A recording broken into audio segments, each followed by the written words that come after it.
அமைச்சர்களுடைய வழிகாட்டுதலோடு மக்கள் நல்வாழ்வுத்துறையில் பல்வேறு சிறப்பு திட்டங்கள் தொடர்ந்து செயல்படுத்தப்பட்டு வருகிறது. மக்களை தேடி மருத்துவம், இன்னுயிர் காப்போம் நம்மை காக்கும் 48, இதயம் காப்போம், நடப்போம் நலம் பெறுவோம், சிறுநீரகம் பாதுகாக்கும் சீர்மிகு திட்டம், மக்களை தேடி மருத்துவ ஆய்வக திட்டம், தொழிலாளர்களை தேடி மருத்துவ திட்டம் என்று பல்வேறு வகைகளிலான சிறப்பு திட்டங்கள் தமிழ்நாட்டில் புகழ்பெற்று விளங்கி கொண்டிருக்கிறது. கோடிக்கணக்கான மக்களுக்கு மருத்துவ சேவை ஆற்றியும் வருகிறது. அந்த வகையில் மாண்புமிகு தமிழ்நாட்டின் முதலமைச்சருடைய வழிகாட்டுதலோடு இந்திய அளவில் 3வது பொதுவான இறப்புக்குரிய காரணமாக விளங்குகிற ஒரு பெரிய நோய் நீடித்த நுரையீரல் அடைப்பு நோய் என்பதாகும். COPD என்று சொல்லக்கூடிய கிரானிக் அப்ஸ்ட்ரக்டிவ் பல்மனரி டிசீஸ் என்று சொல்லக்கூடிய இந்த நோய் பாதிப்பால் உயிரிழப்புகள் என்பது அதிகரித்து வருகிறது. கொரோனா பாதிப்புக்கு பிறகு இதய பாதிப்புகள், இந்த நுரையீரல் பாதிக்கும் இந்த நோய்கள் என்பது கூடுதலாக ஆகி வருகிறது. 3வது நோய் என்று சொல்லும்போது முதலில் இதய பாதிப்புகளுக்கான மரணங்கள், பக்கவாத பாதிப்புக்கான மரணங்கள், தொடர்ந்து 3வது நோய் பாதிப்பு என்றால் நுரையீரல் அடைப்புக்கான மரணங்கள் என்று அதிக அளவில் மரணங்களை சந்திக்கிற நோயாக இருப்பது இந்த COPD. இந்த COPD என்கின்ற இந்த அதிக மரணங்களை சம்பவித்து கொண்டிருக்கின்ற இந்த நோய்க்கு முற்றுப்புள்ளி வைக்கிற வகையில் மக்களிடையே போதுமான அளவுக்கு விழிப்புணர்வை ஏற்படுத்துவதும், முதியவர்கள், நெடுங்காலம் புகைப்பிடிப்பவர்கள், நுரையீரல் தாக்கம் அதிகம் ஏற்பட இருக்கிற வாய்ப்புள்ள நபர்களுக்கு நுரையீரல் அடைப்பு நோயை கண்டறிந்து நோய் தாக்கம் குறைய வழிவகை செய்கிற ஒரு திட்டம் இன்றைக்கு தொடங்கி வைக்கப்பட்டிருக்கிறது. விழிப்புணர்வு ஏற்படுத்துவது மட்டுமல்லாது களப்பணியாளர்கள் மூலம் பொதுமக்களுக்கு நீடித்த நுரையீரல் அடைப்பு நோய்க்கான முக்கிய காரணிகளாக விளங்குகிற நெடுங்காலம் புகைப்பிடிக்கும் பழக்கம், காற்று மாசு, தொழில்சார் நோய் பாதிப்பு போன்றவைகள் குறித்த விழிப்புணர்வும் ஏற்படுத்தப்படவிருக்கிறது. எனவே இந்த திட்டத்தை இன்றைக்கு தொடங்கி வைத்திருக்கிறோம். அதேபோல் நிதிநிலை அறிக்கையில் அறிவித்த இன்னொரு சிறப்பான திட்டம் கொழுப்பு மிகு கல்லீரல் நோய். இதுவுமே கூட அதிக உயிரிழப்புகளை தருகிற ஒரு நோயாகும். எனவே இந்த கொழுப்பு மிகு கல்லீரல் நோய் குறித்த விழிப்புணர்வை மக்களுக்கு ஏற்படுத்தி ஆரம்ப நிலை பரிசோதனைகளை மேற்கொள்வது போன்ற பல்வேறு திட்டங்கள் இன்றைக்கு தொடங்கப்பட்டிருக்கிறது. இந்த கால வாழ்க்கை முறையில் ஏற்பட்டிருக்கிற மாற்றங்களினால் உலகெங்கும் சுமார் 30% மக்கள் கொழுப்புமிகு ஈரல் நோய் பாதிப்புகளுக்கு உள்ளாகிறார்கள்.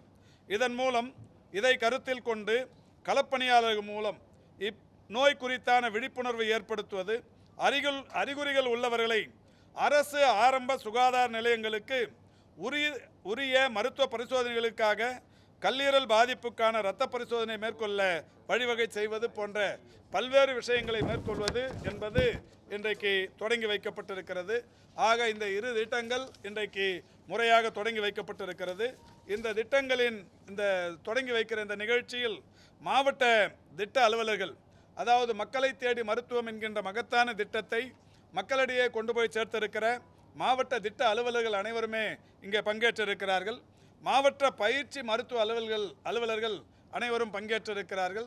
தமிழ்நாடு முழுவதிலும் இருக்கிற சுகாதார மாவட்டங்கள் 45லும் இருந்து மாவட்ட சுகாதார அலுவலர்கள் காணொலி வாயிலாகவும் பங்கேற்றிருக்கிறார்கள். ஆக மிக முக்கியத்துவம் வாய்ந்த இந்த பயிற்சி பயிலரங்கத்தை இன்றைக்கு முறையாக தொடங்கி வைத்திருக்கிறோம். இது மட்டுமல்ல, இந்த துறையில் இன்னொரு மகத்தான சாதனையாக இன்றைக்கு ஏற்கனவே நான் சொன்ன ஏராளமான புதிய திட்டங்களினால் மக்கள் நல்வாழ்வுத்துறையில் கோடிக்கணக்கான மக்கள் பயன்பெற்று வருகிறார்கள். அந்த வகையில் மாண்புமிகு தமிழ்நாட்டின் முதலமைச்சர்கள் இன்னமும் நோயற்ற தமிழ்நாடு, நோய் பாதிப்புகளற்ற தமிழ்நாட்டின் மக்கள் என்கின்ற வகையில் பல்வேறு புதிய திட்டங்களை கொண்டு வர அறிவுறுத்தி இருக்கிறார்கள். அந்த வகையில் இன்றைக்கு தமிழ்நாட்டில் மாண்புமிகு தமிழ்நாட்டின் முதலமைச்சர்களுக்கு அவருடைய மனதுக்கு மிகவும் நெருக்கமான ஒரு அற்புதமான திட்டம் ஒன்று இன்னும் ஒரு 10 அல்லது 15 நாட்களில் சென்னையில் தொடங்கி வைக்கப்படவிருக்கிறது. ஒரு சனிக்கிழமையில் சென்னையில் ஏதாவது ஒரு பெரிய அந்த பள்ளியில் இந்த திட்டம் தொடங்கி வைக்கப்படவிருக்கிறது. இந்த திட்டத்தின் பெயர் நலம் காக்கும் ஸ்டாலின். ஏற்கனவே மக்களை தேடி மருத்துவம், இன்னுயிர் காப்போம், இதயம் காப்போம், பாதம் பாதுகாப்போம் போன்ற பல்வேறு திட்டங்களின் வரிசைகளுக்கு இது முன்னோடி திட்டமாக நலம் காக்கும் ஸ்டாலின் என்கின்ற இந்த திட்டம் தொடங்கி வைக்கப்படுகிறது. இந்த திட்டத்தினால் பயன்பெறவிருப்பவர்கள் ஏராளமான பயன்களை பெறவிருக்கிறார்கள். பொதுவாக இன்றைக்கு முழு உடற் பரிசோதனை என்று தனியார் மற்றும் அரசு மருத்துவமனைகளுக்கு எங்கே சென்றாலும் பொருட்செலவாகும். ஆனால் பொருட்செலவு இல்லாமல் ஒரு முழு உடற் பரிசோதனைகள் அந்த அரசு மற்றும் தனியார் மருத்துவமனைகளின் சிறப்பு மருத்துவர்கள் சிறப்பு மருத்துவ வசதிகளோடு ஒரு பெரிய அரங்குகள் அமைக்கப்படவிருக்கிறது. அதில் பொது மருத்துவம், பொது அறுவை சிகிச்சை, எலும்பியல் மருத்துவம், மகப்பேறியல் மருத்துவம் மற்றும் மகளிர் மருத்துவம், குழந்தை மருத்துவம், இருதயவியல் மருத்துவம், நரம்பியல் மருத்துவம், தோல் மருத்துவம், பல் மருத்துவம், கண் மருத்துவம், காது மூக்கு தொண்டை மருத்துவம், மனநல மருத்துவம், இயன்முறை மருத்துவம், நுரையீரல் மருத்துவம், இந்திய முறை மருத்துவம் என்று பல்வேறு மருத்துவ முறைகள் இதில் ஒருங்கிணையவிருக்கிறது. இந்த மாஸ்டர் ஹெல்த் செக்கப் என்று சொல்லக்கூடிய அதாவது முழு உடற் பரிசோதனை மக்களை தேடி மக்கள் இருக்கும் இடங்களுக்கே தேடி சென்று இந்த பரிசோதனைகள் செய்யும் திட்டம் மிக விரைவில் தொடங்கப்படவிருக்கிறது. இந்த திட்டத்தில் இன்றைக்கு பயன்கள் என்பது இன்னமும் கூட அதிகரித்திருக்கிறது. அதாவது மாற்றுத்திறனாளிகளுக்கு அவருடைய மாற்றுத்திறன் சதவீதத்தை கண்டறிந்து சர்டிஃபிகேட் தருகிற ஒரு திட்டம் இந்த முகாம்களிலே நடைபெறவிருக்கிறது. புற்றுநோய்களுக்கான பரிசோதனையும் இந்த திட்டத்திலேயே நடைபெறவிருக்கிறது. முதலமைச்சரின் விரிவான இந்த காப்பீட்டு திட்டத்தில் இதுவரை தமிழ்நாட்டில் 1,44,00,000 மேற்பட்டவர்கள் பயன்பட்டு கொண்டிருக்கிறார்கள் என்றாலும் இன்னமும் புதிதாக தனி குடும்பங்கள் அமைத்து கொண்டவர்களுக்கு விரிவான மருத்துவ காப்பீட்டு திட்டத்தில் புதிய அட்டைகள் பெற வேண்டிய சூழல் இருக்கிறது. எனவே அவர்களுக்கு எங்கே புதிய அட்டைகளை பெறுவது, யார் தருவார்கள் என்கின்ற அந்த சந்தேகமெல்லாம் இருக்கிறது. இது தொடர்பாக ஏற்கனவே நாம் 100 இடங்களில் ஒரே நாளில் 100 முகாம்களை நடத்தி இருக்கிறோம். தொடர்ந்து முகாம்கள் நடத்தி தந்து கொண்டிருக்கிறோம் என்றாலும் இந்த காப்பீட்டு இந்த நலம் காக்கும் ஸ்டாலின் என்கின்ற இந்த மகத்தான திட்டத்தில் எல்லா இடங்களிலும் இந்த முதலமைச்சரின் விரிவான பாதுகாப்பு திட்டம் நடைமுறைக்கு வரவிருக்கிறது. அங்கே புதிய பயனாளர்களுக்கு அட்டைகளும் வழங்கப்படவிருக்கிறது. எனவே ஒருங்கிணைந்த சுகாதார முகாமாக இந்த முகாம் அமையவிருக்கிறது. நோய் கண்டறிதல், தொடர் சிகிச்சைகளை உறுதி செய்தல், நன்கு வரையறுக்கப்பட்ட பரிசோதனைகளை செய்தல், நோய் அறிதல் மற்றும் பரிந்துரைக்கு முன்னுரிமை என்கின்ற வகையிலான இந்த மகத்தான திட்டம் மிக விரைவில் சென்னையில் தொடங்கி வைக்கப்படவிருக்கிறது. அதற்கான அரசாணையை நேற்றைக்கு மாண்புமிகு தமிழ்நாட்டின் முதலமைச்சர்கள் வெளியிட்டு சிறப்பித்திருக்கிறார்கள். இந்த முகாமை பொறுத்தவரை வருகிற டிசம்பர் இறுதிக்குள் தமிழ்நாட்டில் 1256 இடங்களில் நடத்துவது என்று முடிவெடுக்கப்பட்டிருக்கிறது. அதாவது தமிழ்நாட்டில் இருக்கிற வட்டாரங்களின் எண்ணிக்கை 388, ஒவ்வொரு வட்டாரத்திற்கும் 3 வீதம் 1164 முகாம்களும், சென்னையை பொறுத்தவரை 15 மாநகராட்சி மண்டலங்கள் இருக்கிறது.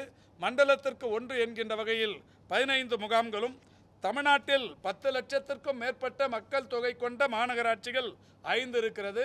அந்த 5 மாநகராட்சிகளில் தலா 4 முகாம்களும், 10 லட்சத்திற்கும் குறைவாக 19 மாநகராட்சிகள் தமிழ்நாட்டில் இருக்கிறது.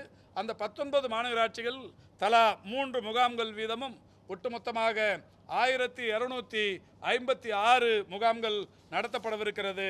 இந்த முகாம்கள் மிகப்பெரிய அளவில் மக்களுக்கு நலன் பயக்கும் முகாம்களாக இருக்கிற காரணத்தினால் இந்த திட்டத்தின் பெயர் நலம் காக்கும் ஸ்டாலின் என்கின்ற வகையில் இந்த திட்டம் மிக விரைவில் தமிழ்நாட்டு மக்களுக்கு பயன் தர வரவிருக்கிறது.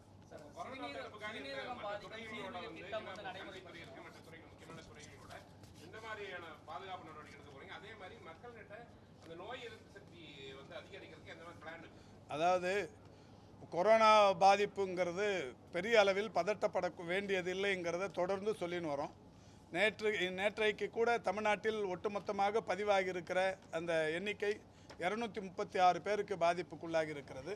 இந்த 236ங்கிறதும் ஒரு 3-4 நாள் சளி, தொண்டை வலி, இருமல், இந்த மாதிரி ஒரு காய்ச்சல், இந்த மாதிரி பாதிப்புகளோட குணமடைந்து விடுகிறார்கள். தொடர்ந்து இந்த பாதிப்புக்குள்ளானவர்களை அந்தந்த மாவட்டத்தில் இருக்கிற மாவட்ட சுகாதார அலுவலர்கள் கண்காணித்து கொண்டும் இருக்கிறார்கள்.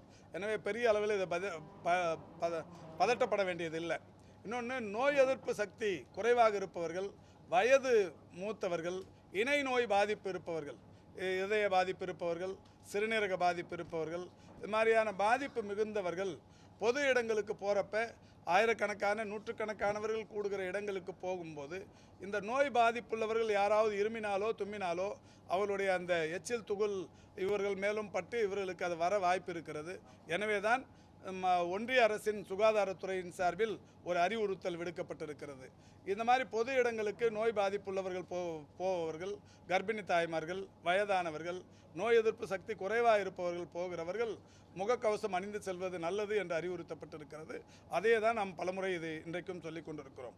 இது மட்டுமல்ல, ஒட்டுமொத்தமாகவே 2019 இறுதி கொரோனா பாதிப்புக்கு பிறகு தனிமனித இடைவெளியை கடைபிடிப்பது, அடிக்கடி கைகளை கழுவிக்கொள்வது, இந்த மாதிரி சுத்தமாக இருப்பது என்பது நல்லது.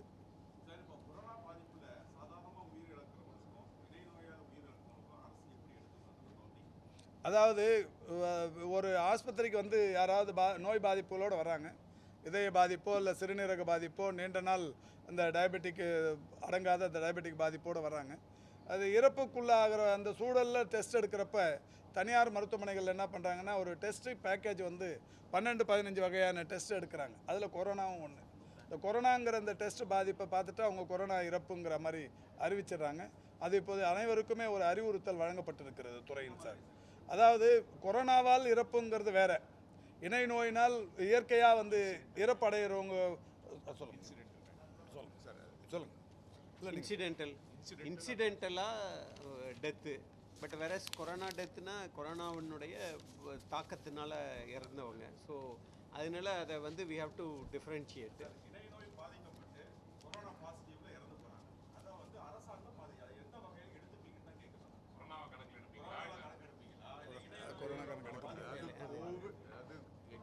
கோவிட் கிடையாது. அதாவது கொரோனா பாதிப்புல எடுக்க மாட்டோம். ஃபைண்டிங்னால எல்லாமே ரெக்கார்டு கொண்டு வந்துருவோம். But it's not exclusive due to Covid. இது வந்து death due to other comorbid where this Covid is an incidental finding. தமிழ்ல என்னன்னா, அந்த பர்டிகுலர் பர்சன் வந்து கோவிடால இறக்கல, இணைய நோய்களால இறந்திருக்காங்க.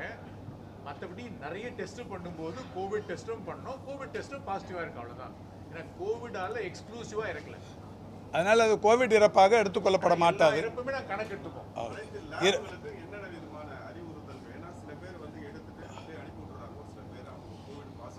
இல்லை, கோவிட் பாசிட்டிவ் இருந்தால் பக்கத்தில் இருக்கிற அரசு மருத்துவமனைகளுக்கு அனுப்பி வைக்க வேண்டும் என்கின்ற அறிவுறுத்தல் சொல்லப்பட்டிருக்கிறது. இல்லை, ஒன்றும் இல்லை. இப்போ அந்த மாதிரி எந்த திட்டமும் இல்லை, அந்த அளவுக்கான சீரியஸ்னஸ் ஒன்றும் இல்லை. சீர்மிகு சிறுநீரக மருத்துவ திட்டம் நம்ம கொண்டு வந்ததுக்கு பிறகு கிட்டத்தட்ட 1 கோடிக்கு அதிகமான டெஸ்ட்லாம் பண்ணியிருக்கிறோம். ஆனால் 34,000 பேர் வந்து பாதிக்கப்பட்டிருக்காங்க. கிராமப்புறங்களில் அதிக அளவுக்கு பாதிப்பு இருக்குது. இப்போ அதனால தான் மாண்புமிகு முதல்வர் அவர்கள் வழிகாட்டுதலில் இந்த டயாலிசிஸ்ங்கிறது ஏற்கனவே இந்த மாநகர பகுதிகளில் மட்டும்தான் இருந்தது. இப்போ நகர பகுதிகளுக்கு எக்ஸ்டெண்ட் பண்ணியிருக்கோம். இந்த ஆட்சி வந்ததுக்கப்புறம் இந்த 4 வருடங்களில் பல்வேறு நகரங்கள்லையும் பண்ணியிருக்கிறோம். இப்போ கிராமங்களுக்குமே டயாலிசிஸுங்கிற மாதிரி அதாவது அப்கிரேடட் பிஹெச்சியில் லெவலில் ஒரு 50 இடங்களில் அந்த டயாலிசிஸ் எடுத்துகிட்டு போகிறோம். இந்த வருஷம் அதை தொடங்குகிறோம்.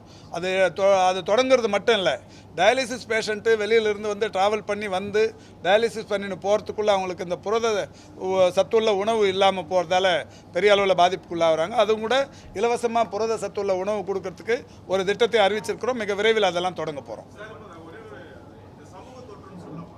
எது இன்னும் அந்த லெவல் வரலைங்க, இன்னும் அந்த லெவல் வரல. நம்ம ஏன்னா தேவையில்லாத பதட்டத்தை நம்ம ஏற்படுத்த வேணாம். இந்தியா முழுக்க இன்னும் அது மாதிரி எதுவும் வரல. அதாவது ஒரு வீரியமிக்க கொரோனா இருந்தப்போ நீங்கள் சொல்கிறது ஒத்துக்கிற ஒரு விஷயம். இந்த கொரோனாவே இப்போ பல்வேறு உருமாற்றங்களை பெற்று இப்போ ஒமிக்ரான், இந்த ஒமிக்ரான்லேயே 100க்கும் மேற்பட்ட வகைகள், இப்போ ஆல்ஃபா, பீட்டா, டெல்டா ப்ளஸ், கம்மா, கப்பா, ஒமிக்ரான், இந்த மாதிரி ஏராளமான உருமாற்றங்களுக்கு பிறகு இப்போ ஒமிக்ரான். அந்த ஒமிக்ரானில் 100க்கும் மேற்பட்ட வைரஸு. இது வந்த உடனே நம்ம ஒரு 19 மாதிரிகளை பூனேயில் இருக்கிற வைராலஜி டிபார்ட்மெண்ட்டுக்கு அனுப்பி அங்கிருந்து பரிசோதனை பண்ணி ஒமிக்ரானில் இது ஒரு வகை இன்னும் நமக்கு ரிசல்ட் வந்திருக்கு. அதனால் இது உயிர் பாதிப்பை தரக்கூடிய ஒன்று அல்ல என்பதால் இதை அதை சொல்ல வேண்டிய அவசியம் இல்லை. அது அவங்க சொன்னாங்கன்னா பண்ணிவிடுவோம். அதை கைடன்ஸ் எல்லாமே ஒன்றிய அரசுலேருந்து